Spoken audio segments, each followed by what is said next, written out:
Hello, my name is Ray Salazar, and this is Morning Real. Happy New Year's.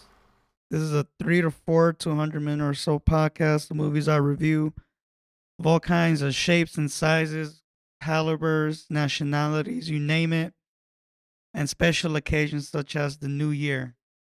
This is now 2023, and I just saw a terrible film. In fact, it took about 2 days to watch this movie because goddamn, a lot of a lot of bunk. Anyways, here I am reviewing New Year's Eve, directed by Garry Marshall, who is he's been around in the film industry, television industry for a while. He's directed other films such as Valentine's Day and Mother's Day, which is an unofficial trilogy of movies where there's a huge ensemble cast and it takes place within the day of a holiday. This one being New Year's Eve. Now, I've seen Garry Marshall in all kinds of works, but goddamn, Garry Marshall, what the hell happened? Anyways, here we go. This is a romantic comedy with a huge ensemble cast featuring Halle Berry, Jessica Biel, John Bon Jovi, Abigail Breslin, Chris Ludacris Bridges, who plays a cop, Robert De Niro, Josh Duhamel, Zac Efron, Hector Elizondo, Katherine Heigl, Ashton Kutcher, who I was very surprised to see in a movie, Seth Meyers, who I hate, Leah Michelle, Sarah Jessica Parker, of course, Michelle Pfeiffer, Till Schweiger, Hilary Swank, and let's not forget Sofia Vergara, who played a small role as a sous chef who wants to bone John Bon Jovi, or practically kind of wants to bone anybody. She's just hot for trot, I guess. Cinematography by Charles Minsky, edited by Michael Tronick, music by John Debney. This was distributed by Warner Brothers Pictures. Dun dun dun. Guess who wrote it? Catherine Fugate, wherever the hell she is. Produced by Mike Cars, Wayne Allen Rice, and of course, Garry Marshall. Now, obviously, this film's about New Year's Eve. It's not necessarily about New Year's Eve. Like, it doesn't tell us the history, even though we've been given all kinds of history lessons within the film about what New Year's Eve is, what it's about, who invented it or whatnot. And obviously, New Year's Eve is a big thing in New York City, which is the set location of this film. It all takes place in Times Square. At least that's where the action is, right? Because it's where everybody's going to gather up for New Year's Eve is Times Square. New Year, if you're in New York. Shout out to Cali Blaze. Anyways, I'm going to make this very short and bittersweet. This movie was cheesy as hell. It was, oh man. Okay, the cheesy parts. The fact that there are about 3 to 4 song numbers in the film obviously include John Bon Jovi playing a fictional artist slash band named Jensen, Daniel Jensen to be exact. And there's all kinds of little stories in this film. I'm a big fan of stories within stories. I see a lot of short French films that feature like maybe 4 stories within like 30 minutes. But the difference is that they're all like little simple stories that go somewhere, right? But in this film, all these stories, they don't feel like stories. It just feels like things happen, but they don't go nowhere. I mean, there's quite a bit. The only one that I like in particular is the one with Zac Efron and Michelle Pfeiffer, where he's pretty much showing her bucket list in New York. And I feel like that in itself could be a movie somehow. That could have been New Year's Eve in some weird way.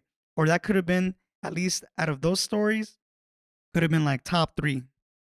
Other story that to me just was a waste of acting, waste of money, because this was shot with a $56 million budget, which Makes perfect sense because you pretty much believe that everything that's happening before your eyes is in New York, is in Times Square. You see the big giant ball go up and down. The one that just threw me off the most was the one with Robert De Niro, with Halle Berry, and somehow that connects to Hilary Swank.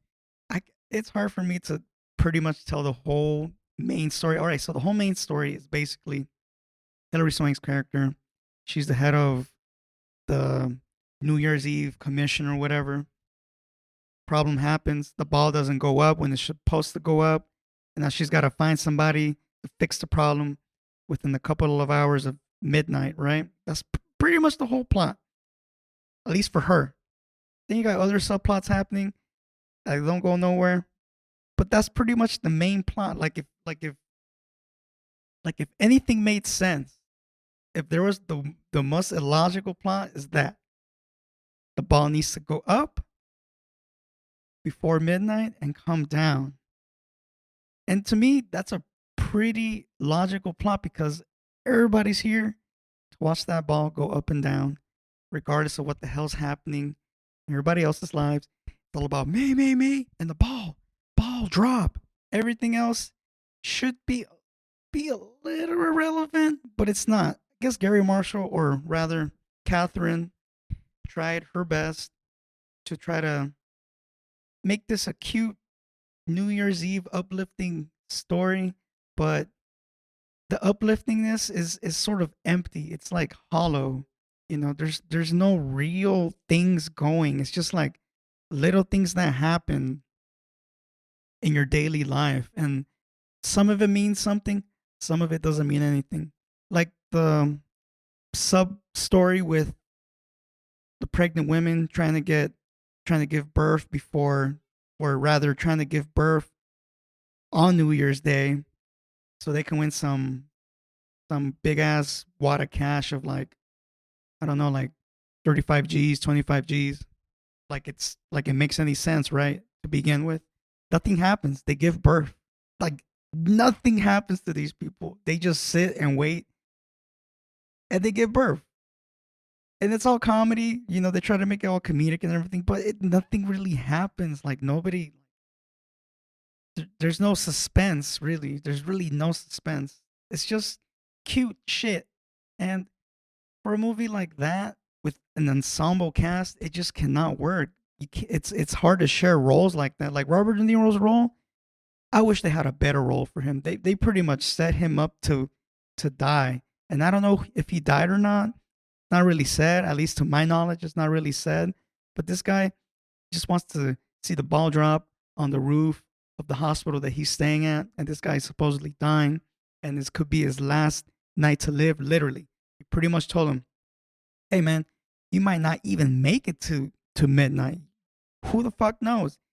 You've denied all kinds of chemo, all kinds of radiation. You just want to go, you know, natural."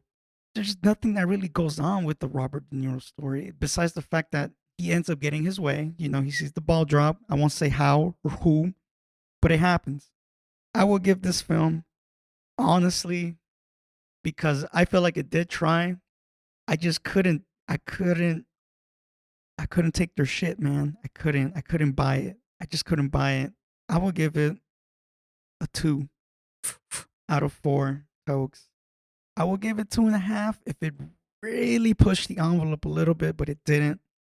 My name is Ray Salazar. Follow me at Morning Shot Films, IG and YouTube. Rate and review this podcast called Morning Reel. It's on Apple Podcasts, Google Podcasts, iHeart, Spreaker. You can even watch this on YouTube if you want to.